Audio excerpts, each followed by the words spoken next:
She's ready. We're ready. I think she's ready. The May 2nd, 2019 meeting of the St. Charles County Board of Zoning Adjustment is hereby called to order. Please rise for the Pledge of Allegiance. I pledge allegiance to the flag of the United States of America and to the republic for which it stands, one nation, under God, indivisible, with liberty and justice for all. Welcome to the meeting of the St. Charles County Board of Adjustment. I'm the board's vice chairman, David Bauer. The duties of this board include hearing appeals to vary the zoning requirements to provide relief where the conditions of a property prevent development consistent with the intent or purpose of the applicable zoning regulations, and to render decisions on appeals from an action of the Director of the Division of Planning and Zoning when it has been alleged that a permit has been incorrectly issued or denied. The board members here are citizen volunteers who are appointed by the county executive with county council approval. County staff members are also present to assist with these proceedings and advise the board. At this time, we ask that you please mute cell phones and other devices. During this meeting, each case will begin with a presentation by the applicant, which is customary limited to 5 minutes. County staff will then have an opportunity to provide relevant information for the board to consider. Any written communications from the public will be entered into the record. The board will then take public testimony relevant to whether or not granting of the request variance would be appropriate. All persons planning to speak at tonight's meeting first must complete a speaker card and hand it to the recording secretary. You got a card for him to fill out, so we can do that while we're yakking. Blank cards are located on the podium. Each speaker approaching the podium should submit their card, state their name, and be sworn in.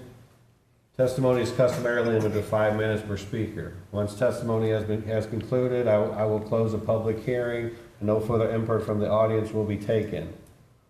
A board member will move to approve the application so that discussion and a vote may take place. As required by county ordinance, at least 4 of the 5 board members must vote in the affirmative to approve an application.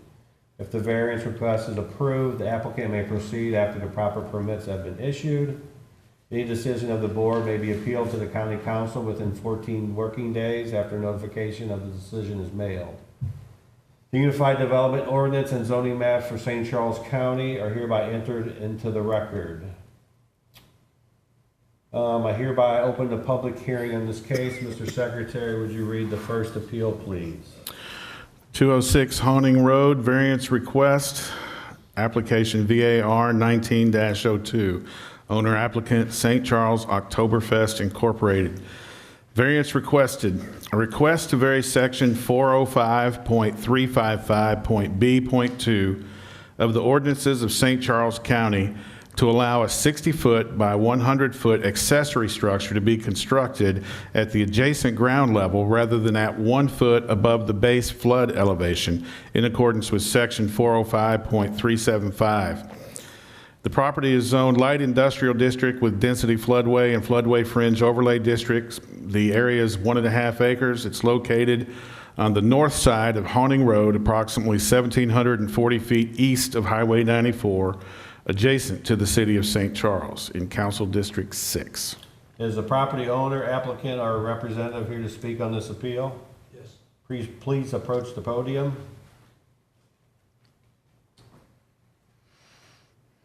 Raise your right hand, please. Do you swear to tell the truth, the whole truth, and nothing but the truth, so help you God? I do. Please state your name and address. Daniel J. Faust, Senior, 41 County Drive, St. Charles, Missouri, 63301. Okay, please proceed. Okay. I'm chairman for the St. Charles Oktoberfest. The Oktoberfest is a festival that's held each year in the city of St. Charles. And we have, over the years, this is my 14th year of running it, and each year it gets bigger, and each year we accumulate things.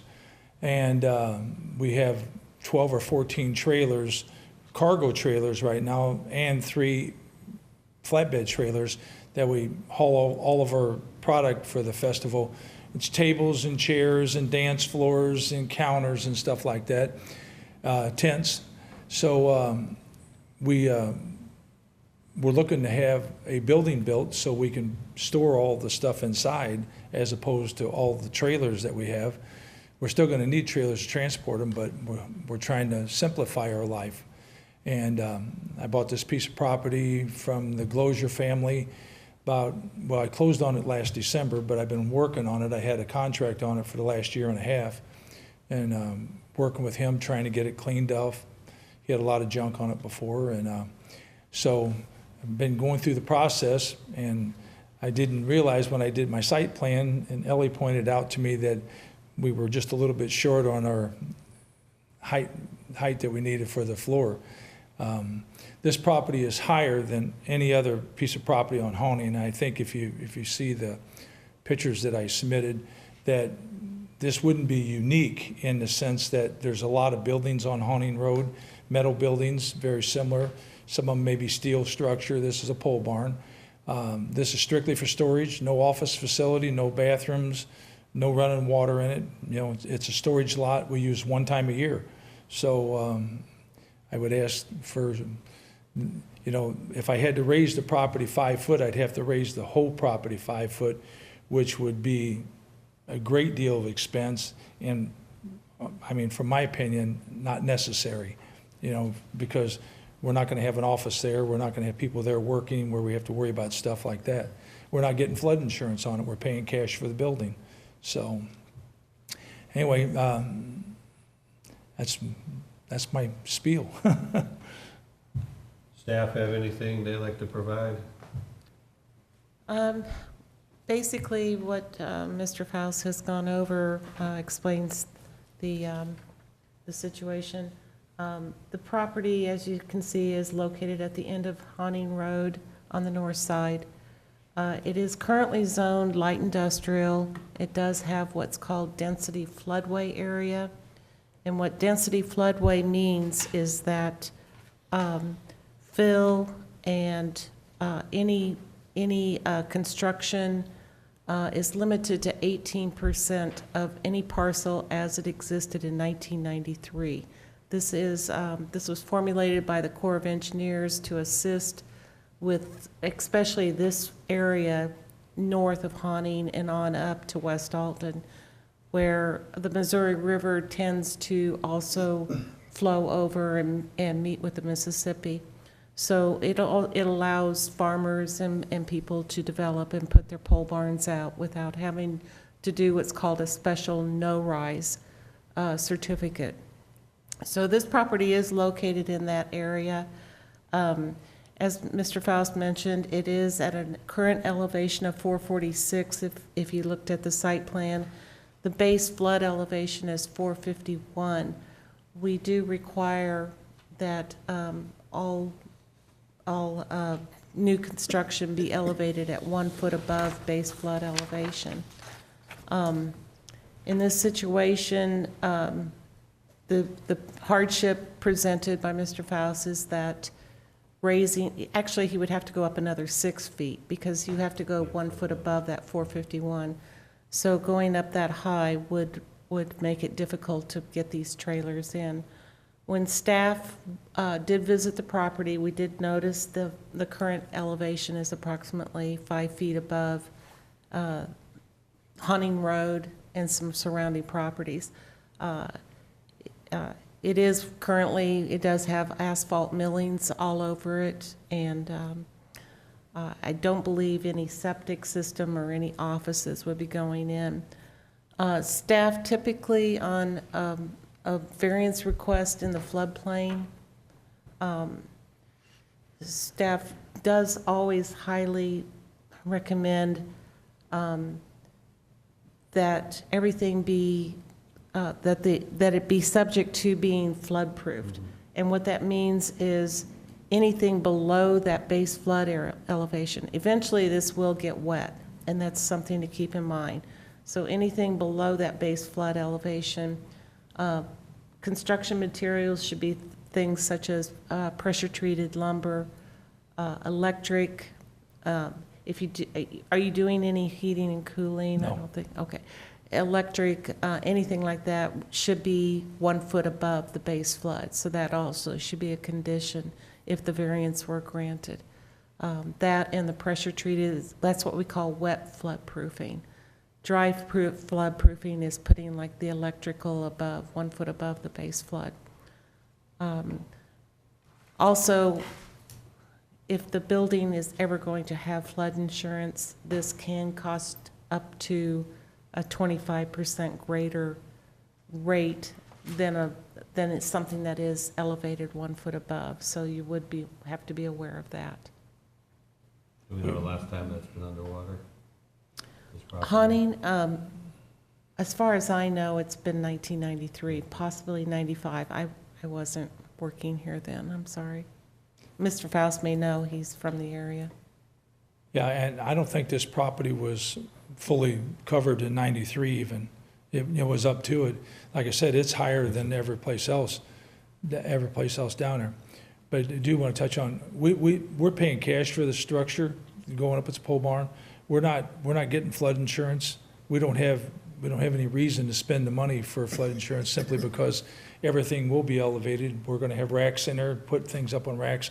Now, there'll be stuff on the floor, obviously, but if we're anticipating water coming up, we're going to move it up out of, we're not going to just walk away from it. And, we'll move whatever trailers that we have to worry about, we'll move them out and stuff. So we're conscious of it. I grew up on the river, so I'm not naive to flooding, which we could get right any time now, so. Yeah. Any board members have any other questions? Just gonna be a pole barn, I assume. It's going to be 60 wide, 100 foot long, and have this 18-foot door, I think it is, right in the center of it, with a 30 by 30 pad for unloading with a forklift on the outside of it, so we can take the product inside and put it up in storage. Like I said, there's no bathrooms down there, there's no air conditioning, no heat. We have no, this is not an office, it's not a manufacturing facility, it's a storage facility, no different than what a farmer would have for his machinery. Matter of fact, probably a lot less than what they have. Does the staff want to go over the recommendations that they have for this? I think John had a question. I was just going to say that well, it's in your recommendation, same thing about venting it, because someday we Correct. think it can flood, and your lights and switches are going to be as high as possible.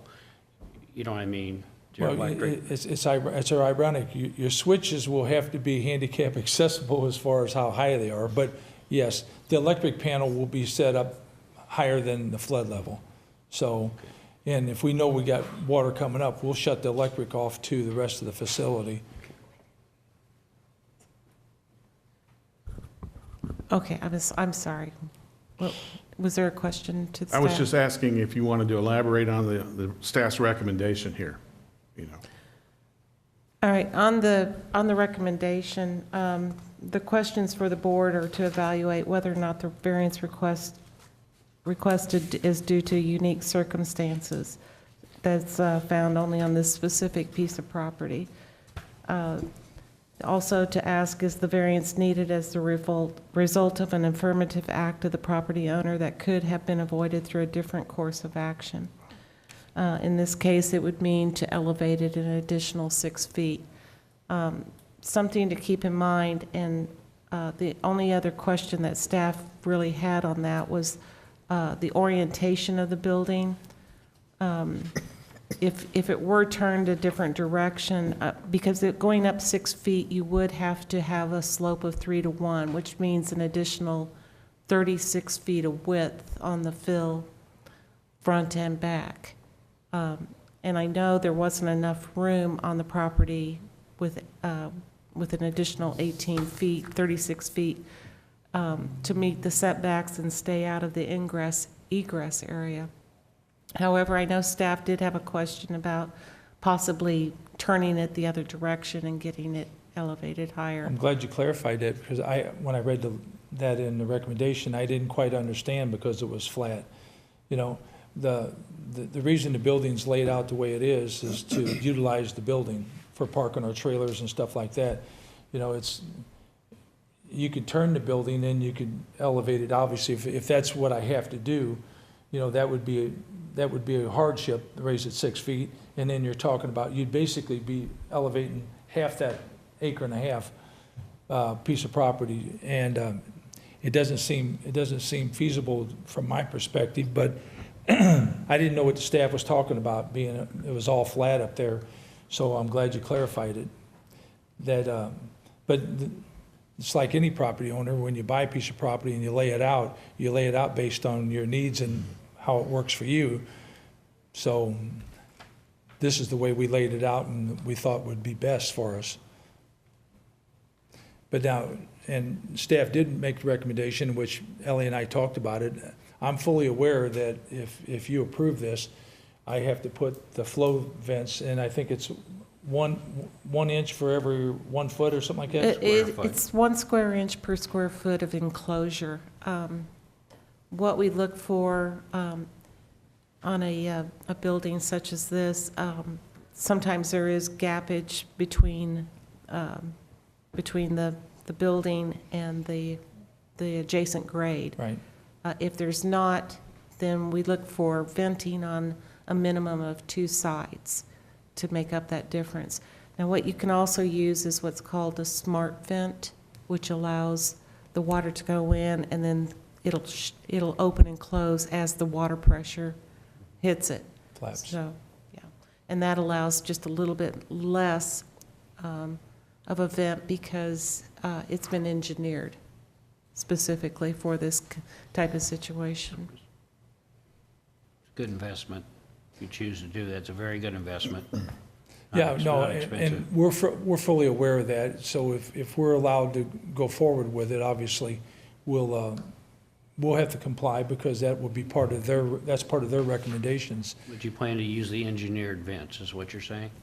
Or do you I'm plan going to use whatever they tell me I have to use. Okay. You know, and then hope I never have to, never need them. Yeah. Anybody have any other questions? I just think that I should read into the record what the staff recommendations are. A condition be placed on the variance limiting it to this building and to the elevation located 5 feet below the county's elevation requirement. And staff also noted the building will have to be dry flood proofed, up to 1 foot above the base flood elevation for all mechanical, electrical, and plumbing. And all building materials will have to be flood resistant, and venting will be required, yeah, as we discussed, so. Any other written communications except for the one we got from the Corps of Engineers? I think everybody should have that in front of them. Anything else from anybody? Did the county receive any other written? We've only received the 1 letter from the Corps of Engineers. And they said, they wrote on any comments. It would not impact the jurisdictional waters. Does anyone in the audience like to testify in support of or against? I don't see anybody. Given no additional public comments, I close the public hearing on this application. Can I have a motion to approve this appeal? So moved, The motion with conditions. with conditions As- as provided by the county planning office. Second, you want to second it? I'll second it. Any other discussion? Kevin? I vote in favor of the variance. Vicky? In favor. John? In favor? Myself, yes. So we have a 4-0. So you're good. You're good. I appreciate it. Thank you. Thank you very You much. get your permits from the county and do what you need to do with them, and you should be good to go. All right. Thank you. Sorry to bring you out. Appreciate it. What else do we have? Oh, we got approval of minutes for February 1st and April 5th of 2018. I make a motion, we approve the minutes as second it. presented for those 2 dates. I'll second that. All in favor? Aye. Aye. Any other business? Motion for adjournment? So move. Second. All in favor? Aye. We are done. All righty.